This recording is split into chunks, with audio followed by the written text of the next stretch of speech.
All right, Neill, Budrum 9 finished. How'd you go, mate?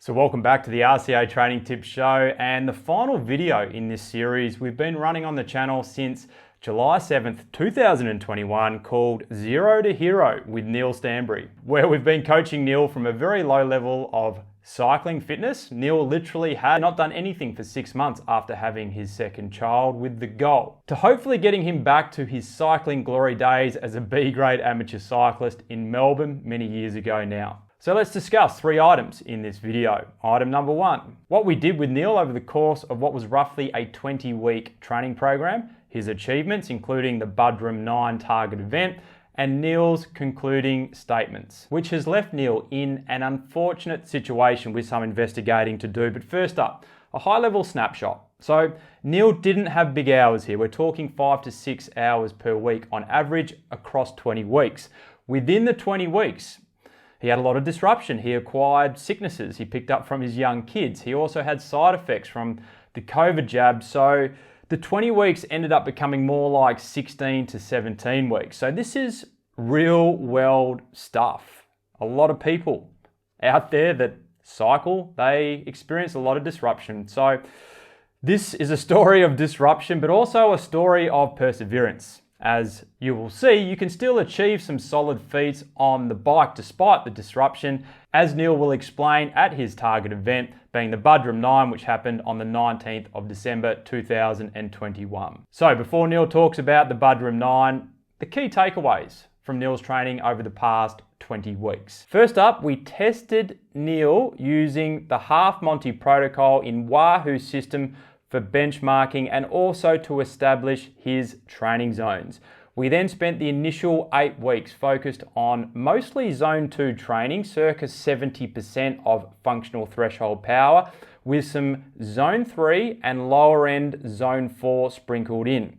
The next 8 weeks we focused on interval training aligned to Neill's target event, the Budrum 9, so VO2 max, zone 5 intervals, and threshold or zone 4 intervals mostly. Then the final 4 weeks, we got event specific, where Neill started to replicate the Budrum 9 challenge. Now, before I share Neill's achievements over the past 20 weeks, keep in mind that he did ride for roughly 3 weeks independently before he joined the Road Cycling Academy program. And these tests that I'm sharing with you, so the half Monty, where you can test functional threshold power, maximal aerobic power or VO2 max, and also the benchmark climb, where you can target or test a specific power segment and also the time it takes you to get up the climb. These are all things that anyone can incorporate into their own training. So let's look at Neill's results. Using the half Monty protocol in Wahoo's system, Neill increased his FTP, functional threshold power, by 26 watts, and increased his maximal aerobic power or VO2 max of 51 watts, and an increase in 5-minute power, which we were able to extract from his benchmark climb, and was also a segment of his target event, the Budrum 9, an increase of 30 watts, and for his benchmark climb overall, an improvement of 25 seconds. Now, heart rate played quite a big factor in Neill's final FTP test, which we'll discuss later, and we were also tracking, for those of you who have been following the series, Neill's heart rate drift, how his heart rate responded to a zone 2 power output, roughly 70% of FTP. However, it's a metric that I have removed purely because I felt like it was no longer a viable data point after Neill experienced some side effects which affected his heart rate after the COVID jab. Now, regarding the Budrum 9 target event, let's hear what Neill had to say. Well, the good news is we got to the end of the Zero to Hero series, and we completed our task, which was to finish the Budrum 9, the challenge ride that starts in my local suburb here and goes up and down 9 seriously gnarly steep climbs in my area.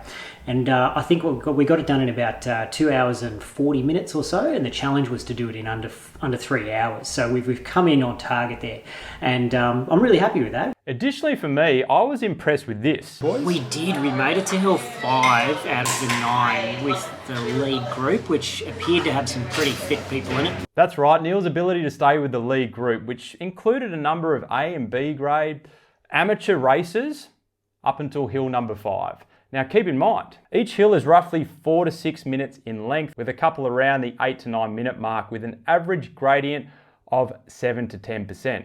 So for a man who's only been able to train 5 to 6 hours per week across a very disrupted 20-week period, to not only make it within the target time, which is a feat in itself because it's a difficult ride, by 20 minutes, he also made it to hill number 5 with the big boys. So I was super impressed. Now, I know a lot of you will be asking, I wonder if Neill could have achieved the same result just doing his own training without following the Road Cycling Academy protocol.